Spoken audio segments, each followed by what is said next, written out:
Shalom Ibu Bapa dan Saudara sekalian, kasih karunia dan damai sejahtera dari Allah Bapa kita dan dari Tuhan Yesus Kristus menyertai kita semua.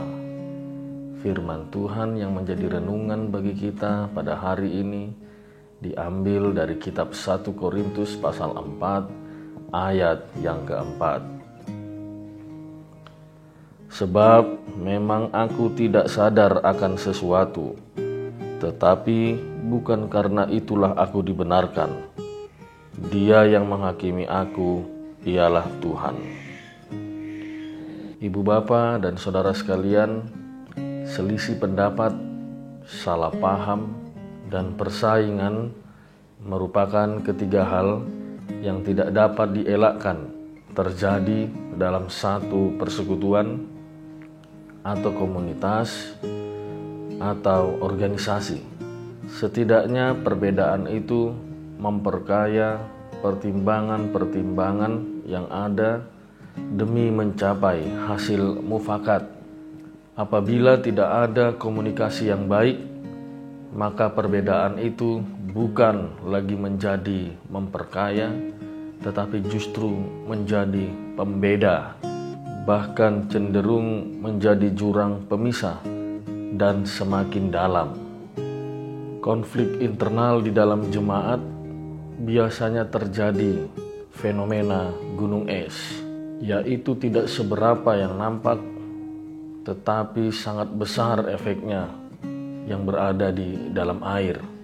Tentu ini bukan menjadi satu kerugian bagi satu personal dengan personal yang lain, tetapi juga berdampak pada jaringan komunikasi di dalam satu komunitas jemaat tersebut dan menjadi tidak harmonis. Bagaimana suatu gereja dapat menjadi berkat bagi tiap rumah tangga yang ada di dalamnya apabila hanya diisi dengan konflik dan perselisihan di dalamnya? Demikianlah yang terjadi di dalam persekutuan jemaat yang ada di Korintus saat itu, yang selalu menganggap diri benar atas apa yang sudah mereka lakukan dan cenderung menjadi saling menghakimi antara satu dengan yang lainnya. Menurut firman Tuhan pada hari ini, salah satu faktor penentu gereja itu tetap lanjut berjalan dalam pelayanannya atau berhenti ialah pelayan gerejanya sendiri. Oleh karena itu, Rasul Paulus menarik satu perkataan yang mengatakan, "Demikianlah orang memandang kami sebagai hamba-hamba Kristus yang kepadanya dipercayakan rahasia Allah," di ayat yang pertama. Apakah maksud Paulus dari kalimat tersebut? Ada satu karakter yang harus dimiliki oleh seorang pelayan, yaitu berintegritas dengan dapat dipercayai oleh orang lain. Itu ada di ayat 2. Jadi ketika Paulus masuk ke dalam bentuk persekutuan jemaat di kota Korintus, apabila ia cenderung lebih berat kepada pihak sebelah ketimbang pihak yang lainnya, maka ia akan dinilai atau dihakimi oleh kelompok yang lain. Dan begitu juga sebaliknya.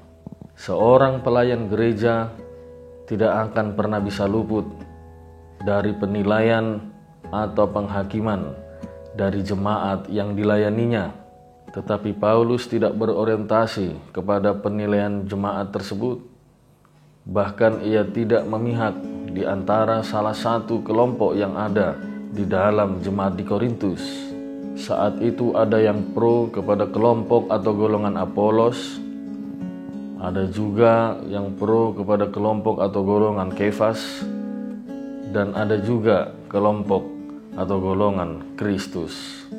Paulus melakukan pelayanan bukan karena perhitungan dari dirinya sendiri, seperti misalnya menguntungkan kelompok A dan merugikan kelompok B, ataupun juga sebaliknya.